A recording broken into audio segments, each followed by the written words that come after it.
기자 권호 기자 SNS 공유 및 댓글 SNS 클릭 수영 페이스북 트위터 카카오 스토리 SNS 공유 더보기 홍남기 경제부총리 겸 기획재정부 장관 왼쪽 정성호 국회 기재위원장이 13일 오전 서울 영등포구 여의도 수출입은행에서 신용카드 소득공제 연장 기간 협의를 위해 열린 더불어민주당 기재부 비공개 당정협의에 참석하고 있다.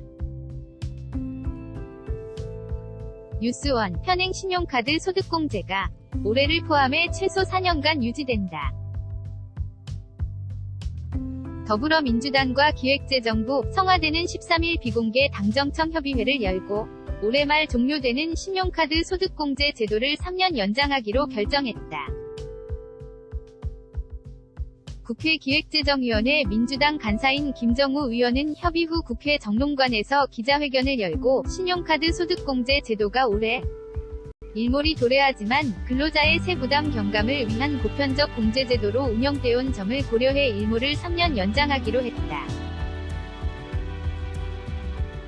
소득공제율과 공제 한도도 현행 제도를 원칙적으로 유지할 것이라고 설명했다.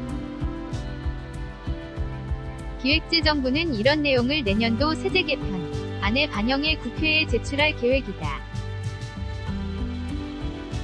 소득공제는 연말 미안 모정산 시즌 이돼야 이슈가 되기 마련이다. 그런데 여권이 이른 봄부터 서둘러 신용카드 소득공제 연장을 결정한 것은 신용 카드 공제 제도 축소 가능성을 언급한 홍남기 경제부총리의 발언 때문이다. 지난 4일 납세자의 날 기념식에 홍 장관은 이렇게 말했다. 신용카드 소득공제와 같이 도입 취지가 어느 정도 이뤄진 제도에 대해서는 그 축소 방안을 검토하는 등 비과세관 면제도 전반을 정비해 나가겠다. 당초 정부가 1999년 신용카드 소득공제를 도입한 것은 자영업자의 소득을 정확히 파악하기 위해서였다. 당시만 해도 소비자 다수가 주로 현금을 사용했기 때문에 자영업자들이 소득신고를 누락해도 과세 당국이 추적할 데이터가 없었다. 처음부터 일정 기간만 한시적으로 운영하는 제도로 설계됐지. 만 20년간 8차례에 걸쳐 소득공제 일몰이 연장되었다.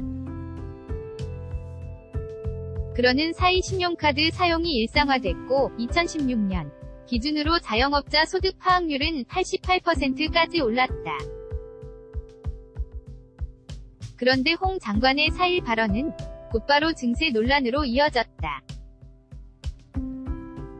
직장인이 연말 소득공제를 할 때 용카드 소득공제 비중이 적잖아.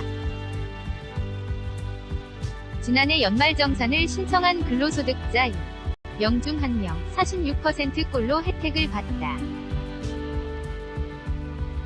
그래서 신용카드 소득공제를 없애거나 축소하는 것을 곧 증세라 여긴다.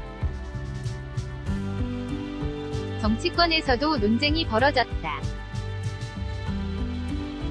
자유한국당 등 야당은 소득주도 성장으로 고통받는 서민과 중산층을 대상으로 한 사실상의 중세라고 비판했다.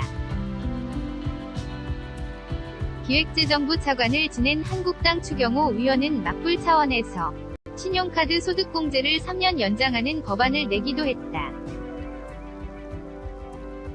증세 논쟁은 정부와 여당에 전혀 유리할 게 없는 이슈다.